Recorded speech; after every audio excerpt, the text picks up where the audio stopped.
नमस्कार दोस्तों। एक बार फिर मेरा वही जो एक आजकल के पिछले 8-9 कड़ियों से लगातार बातचीत की जा रही है, केयर ऑफ़ द एल्डरली, जो कि बहुत ही ज़रूरी वर्ग है। वो एक बहुत बड़ा वर्ग बनता जा रहा है। जैसे जैसे हिंदुस्तान विकसित हो रहा है, हमारे लोगों की सेहतें सुधर रही हैं, जो हमारी जीरियाट्रिक पॉपुलेशन है वो अभी तो कुछ करोड़ होगी, लेकिन उम्मीद की जा रही है अगले 10 सालों में ऑलमोस्ट हमारी 20-1 करोड़ पॉपुलेशन, जीरियाट्रिक पॉपुलेशन यानी कि 60-65 से ऊपर चली जाएगी। तो इसमें हमने पहले बातचीत की उनके हाजमे की, उनके दिल की, उनकी किडनीज़ की, उनके हाइपरटेंशन की, उनके प्रोस्टेट की। और अब हम बातचीत करेंगे आज कि एक आदमी जो अपनी अच्छी ज़िंदगी का हिस्सा काट चुका है, उसकी मानसिक स्थिति क्या रहती है। हम अच्छी तरह जानते हैं कि पर्टिकुलरली शहरों में जो संयुक्त परिवार है वो टूटते जा रहे हैं। एक जो लड़के की या लड़की की नई शादी होती है तो वो फटाफट अलग होने की सोचता है, तो बेचारी बूढ़ा बूढ़ी या हो सकता है कि वह साथी साथ छोड़ जाए, तो अकेला बूढ़ा आदमी या अकेली बूढ़ी औरत अकेले रह जाते हैं। मैंने पिछले 40-45 साल की डॉक्टरी में बूढ़ों में फिज़िकल तकलीफ़ों के अलावा मानसिक और साइकोलॉजिकल तकलीफ़ें बहुत ज़्यादा देखी हैं। अकेलापन, इनसिक्योरिटी, जो कि फ़िज़िकल भी होती है, इमोशनल भी होती है। इसके अलावा सोशल इनसिक्योरिटी भी बहुत ज़्यादा होती है। उससे कई बार इंसान बिल्कुल उदास हो जाता है, टूट जाता है। तो आज जो मैं सुझाव दूंगा उससे शायद एक अच्छी एल्डरली सेक्शन को बहुत मदद मिलेगी।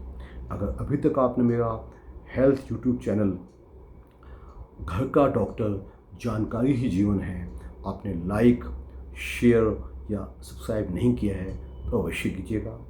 बेल आइकन ज़रूर दबाइएगा ताकि समय समय से मैं जो ऐसे अपने छोटे छोटे वीडियोस भेजता रहता हूँ, इससे आप लाभान्वित हो सकें। तो एक आदमी क्या करे, तो सिक्योरिटीज़ कई किस्म की है। एक आदमी ने सारी उम्र काम किया और अपने बच्चों को सब कुछ दे दिया, उसके पास कुछ भी नहीं है, तो ये गलत है।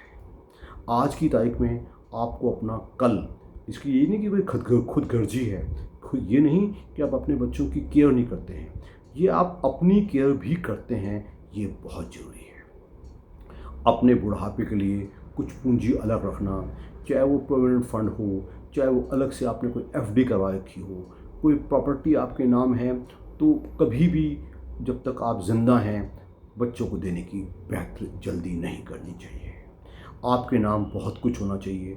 अगर आपकी प्रॉपर्टी है 4-5 भागों में बट रही है, तो एक हिस्सा आपका या आपके स्पाउस का साथ में ज़रूर होना चाहिए, जिससे आपको कुछ एक लिवरेज भी मिले और आप में एक फीलिंग ऑफ सिक्योरिटी भी रहे कि मेरी केयर अवश्य की जानी चाहिए।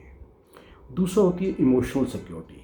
माँ बाप सारी उम्र बच्चों की देखभाल करते हैं, उनको चलना सिखाने से लेके उनका स्कूल, उनका कॉलेज, उनकी शादियाँ, सब कुछ करने के बाद भी इस कट थ्रोट ज़िंदगी में, इस कातिल ज़िंदगी में कई बार देखा गया है कि बूढ़े लोग बेचारे अकेले पड़ जाते हैं, तो नोन टू केयर। इसके लिए बहुत ज़रूरी है कि आप आसपास के कोई पीयर ग्रुप है, आपका कोई पार्क में बैठने वाला ग्रुप है, आपके गली में नेबरहुड में कोई ग्रुप है, उनका हिस्सा बनिए। उससे आपको सुझाव भी मिलेंगे, वो आप में अकेलापन नहीं छाएगा। आप ये नहीं कि कमरा बंद करके पड़े रहते हैं और आप बाहर ही नहीं निकलते। भगवान के नज़दीक जाइएगा, रिलीजियस कोई भजन सुनिएगा। जो भी आपके कुछ शौक़ हैं, आपका कोई चेस खेलने का शौक़ है, आपका वॉकिंग का शौक़ है, आपका गाने गुनने का, पुराने गाने सुनने का शौक़ है, आपका फ़िल्म देखने का शौक़ है, इसको बरकरार रखिएगा। ना केवल अपनी ज़िम्मेदारी, अपना स्पाउस की ज़िम्मेदारी भी आपकी है, उससे आप दोनों की उम्र भी बढ़ेगी, वो आपके दिन थोड़े अच्छे कटेंगे। आजकल अत्यंत ही आवश्यक है एक फाइनेंशियल सिक्योरिटी, इमोशनल सिक्योरिटी और तीसरी फिज़िकल सिक्योरिटी। पिछले कुछ समय में देखा गया है कि बूढ़ा बूढ़ी को अकेला समझ के नौकर चोरी कर जाता है, नौकर मर्डर कर देता है। तो इसके लिए अपने आसपास के चौकीदार या जो गली का जो नेबरहुड का आरडब्ल्यू का प्रेसिडेंट है, इवन पुलिस का जो बूथ है, इसकी इंस्टीट्यूशन लेवल पे काफ़ी कोशिश की गई है, इसको भी बढ़ावा जरूर दीजिएगा।